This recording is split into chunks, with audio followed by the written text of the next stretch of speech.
From Tampa Bay streaming news leader, this is ABC Action News.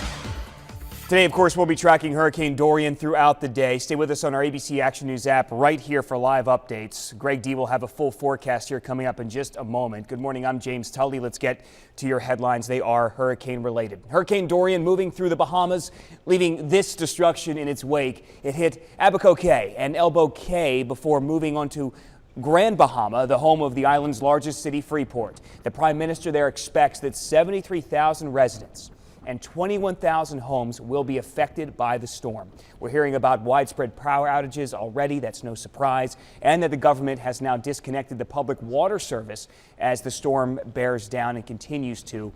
This storm made a landfall as a Category 5, a strong Category 5. Well, power crews have taken over the Daytona International Speedway as Florida braces for the storm. 18,000 workers from across the U.S. and Canada preparing to assist Florida Power and Light crews.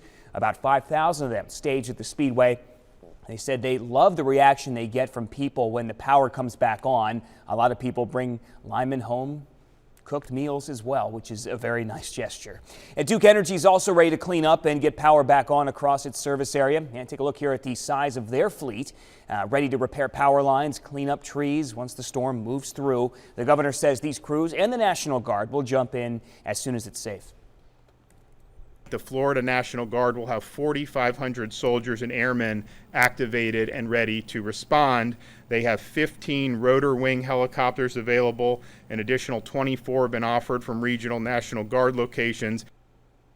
Well, in order to get as many Florida residents out as possible, Governor DeSantis is suspending tolls on certain roads to help alleviate the evacuation process. The state will not collect tolls on the Turnpike, Alligator Alley, and several other South Florida roads.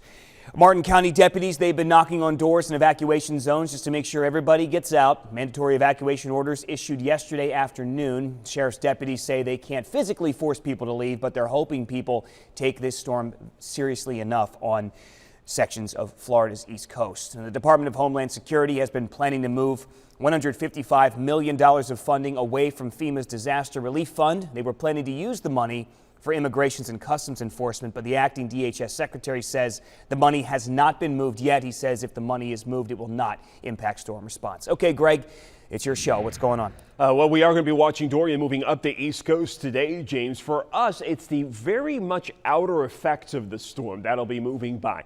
Any sun this morning fills in with clouds during the afternoon. It will start to feel breezy, and waves of rain and showers and thunderstorms are likely. Some wind gusts east of I-75 could be over 40 miles per hour.